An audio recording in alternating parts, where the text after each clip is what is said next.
Pemirsa, inilah Agronews hari ini. Pemerintah Provinsi Maluku mendorong pengembangan investasi di sektor ayam petelur guna memperkuat ekonomi peternak rakyat sekaligus menjaga pasokan telur daerah yang masih bergantung dari luar.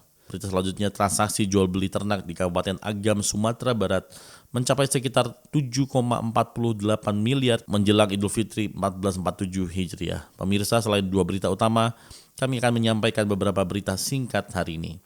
Berita pertama dikutip dari siwa5.id 23 Maret 2026 memberitakan pemerintah Provinsi Maluku mendorong pengembangan investasi di sektor ayam petelur guna memperkuat ekonomi peternak rakyat sekaligus menjaga pasokan telur daerah yang masih bergantung dari luar.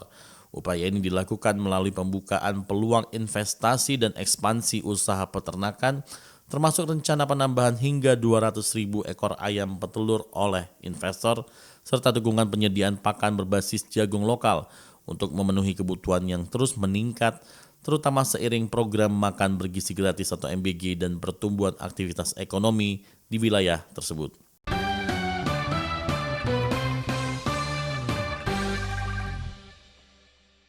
Saya adalah petani ternak sapi.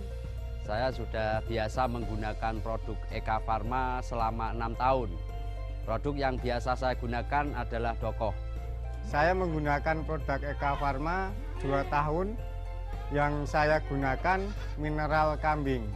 Saya menggunakan produk Eka Farma yaitu Dokoh. Sudah 5 tahun saya gunakan. Produk Eka Farma memang cocok untuk Indonesia.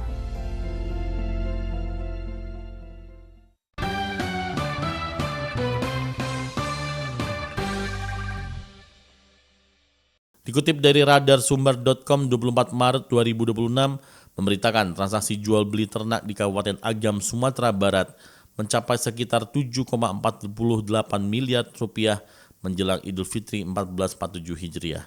Nilai tersebut berasal dari penjualan 346 ekor sapi dan 56 ekor kerbau yang dipasarkan untuk memenuhi kebutuhan masyarakat saat Lebaran dengan harga daging berkisar Rp150.000 hingga Rp160.000 per kilogram yang mengalami kenaikan seiring meningkatnya permintaan.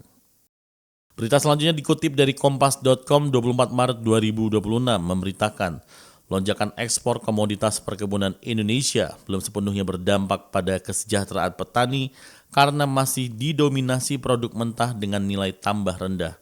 Oleh karena itu diperlukan hilirisasi dan penguatan rantai nilai dari hulu ke hilir, termasuk peningkatan kualitas pasca panen, pengolahan produk serta diversifikasi pasar ekspor, disertai upaya peningkatan produktivitas melalui permajaan tanaman, penggunaan bibit unggul, dan praktik budidaya yang baik agar peningkatan ekspor dapat berkontribusi langsung pada peningkatan pendapatan dan kesejahteraan petani.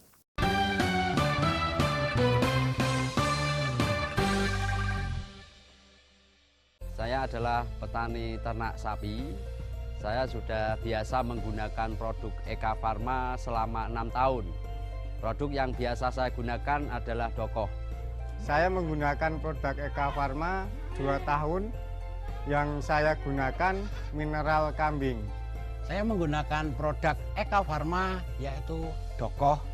Sudah 5 tahun saya gunakan. Produk Eka Farma memang cocok untuk Indonesia.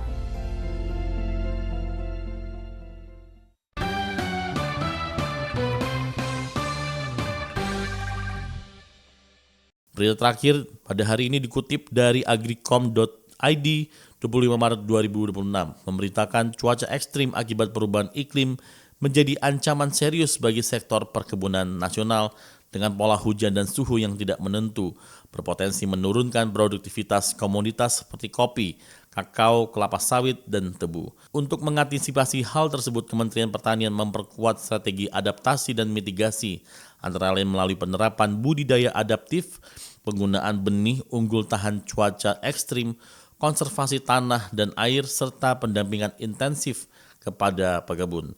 Disertai pemanfaatan teknologi dan informasi iklim guna menjaga produksi tetap optimal sekaligus meningkatkan ketahanan sektor perkebunan di tengah dinamika iklim yang semakin tidak menentu. Pemirsa, sekian berita Agronews hari ini. Sampai jumpa.